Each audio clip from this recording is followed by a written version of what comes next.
Crazy paving appearance on HRCT chest. तो आज हम HRCT चेस्ट क्लास 2 स्टार्ट कर रहे हैं और एक बहुत ही स्पॉट डायग्नोसिस, बहुत क्लियर कट जो हमें HRCT चेस्ट पे दिख जाता है, that is the crazy paving appearance. और इसको पहचानना इसलिए ज़्यादा ज़रूरी हो जाता है क्योंकि बहुत रेयर बीमारी इससे हमें पता चलती है। तो आइए ज़्यादा टाइम नहीं लेते हुए मैं स्टार्ट करता हूँ HRCT चेस्ट क्लास 2। क्लास 1 में हमने क्या देखा था? Secondary pulmonary lobule. मैंने उस टाइम भी बताया था कि इसका स्ट्रक्चर समझना बहुत ही ज़्यादा इंपॉर्टेंट है क्योंकि आगे की सारी क्लासेस इसी पर डिपेंड करेंगी। सेकेंडरी पल्मोनरी लोब्यूल मैं उसको थोड़ा सा बता देता हूँ। ये हेक्सागोनल शेप का होता है, जैसे आप यहाँ पे देख सकते हैं। ये पेरीफ्री पे देखने को ज़्यादा मिलता है, हेक्सागोनल शेप का रहेगा। तो यूजुअली ये सेंटर पे हमें दिखता है respiratory bronchiole plus pulmonary artery. तो हमें पल्मोनरी आर्टरी दिखाई देगी प्लस ब्रोंक्यूल दिखाई देगा, रेस्पिरेटरी ब्रोंक्यूल। तो सेंटर पे जो व्हाइट कलर का डॉट दिखता है that is the pulmonary artery, और उसके पास में एक ब्लैक कलर का हाई पोल्यूसेंट एरिया दिखाई देगा that is the respiratory bronchiole. Periphery पे ये जो पेरीफ्री है यहाँ पर प्रेजेंट होती हैं पल्मोनरी वेन्स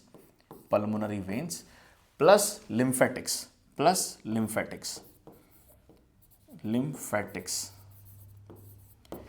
और इसको हम क्या बोलते हैं? इसको हम बोलते हैं इंटरलोब्यूलर सेप्टम। इसको बोलते हैं इंटरलोब्यूलर सेप्टम।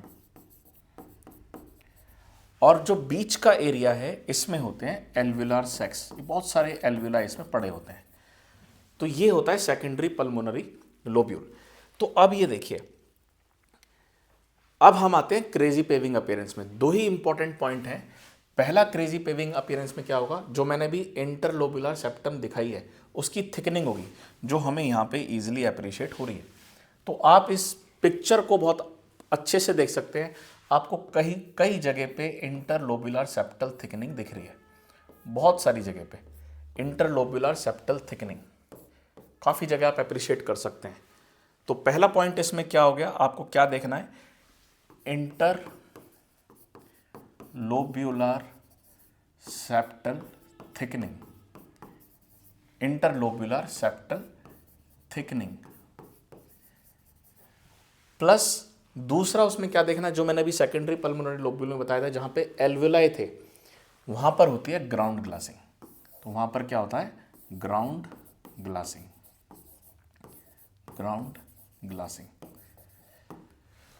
तो जब दोनों का कॉम्बिनेशन हो, interlobular septal thickening plus ground glassing opacity, मतलब GGOs, so that indicates crazy paving appearance. बहुत क्लासिकल सिटी स्कैन है। इसकी इमेज को अपने दिमाग में बिठा लीजिए कि कभी भी अगर इस तरह की पिक्चर आपको दिखाई देती है, ग्राउंड ग्लासिंग दिखाई देती है प्लस इंटरलोब्यूलर सेप्टल थिकनिंग दिखाई देती है, that indicates crazy paving appearance on HRCT। और इसका एक बहुत इंपॉर्टेंट कॉज रहता है, दैट इज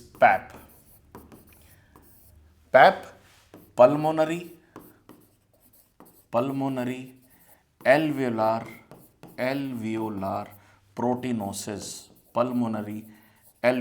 प्रोटीनोसिस। तो कभी भी अगर इस तरह की पिक्चर आपको दिखाई देती है, so first differential diagnosis that is the PAP, pulmonary alveolar proteinosis. इसमें क्या होता है?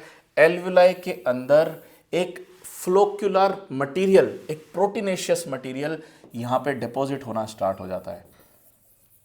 Floccular material, proteinaceous material alveoli के अंदर डिपॉजिट होना स्टार्ट हो जाता है, जो हमें ग्राउंड ग्लासिंग की तरह दिखता है। और इसके वॉल्स पे जो मैंने अभी इंटरलोब्यूलर सेप्टल थिकनिंग बताई है, वहां पे फ्लूइड का एक्यूमुलेशन स्टार्ट हो जाता है। अब क्योंकि यहां पर ये मटेरियल आ गया, तो ऑक्सीजन लंग्स से ब्लड वेसल में नहीं जा पाती, जिसकी वजह से सीवियर हाइपोक्सीमिया, मतलब ऑक्सीजन बहुत कम हो जाती है।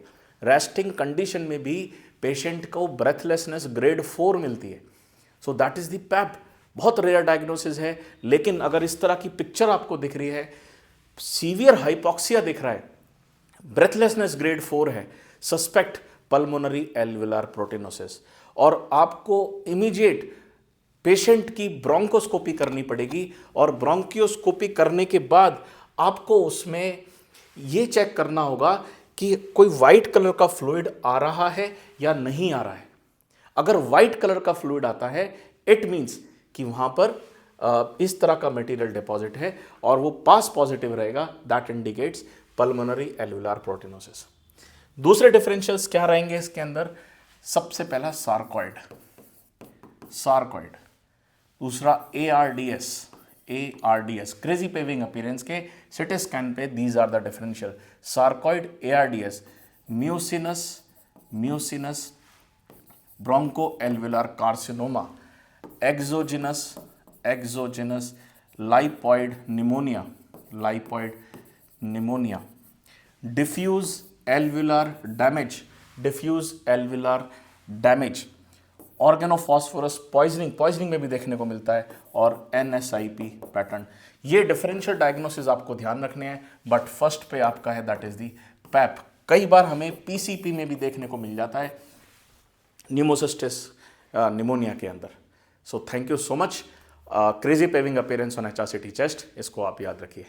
और मैं doctor Harendra Kumar, lung super speciality centre, pulmonologist in Meerut, इस तरह की वीडियोस हम लाते रहेंगे। Thank you.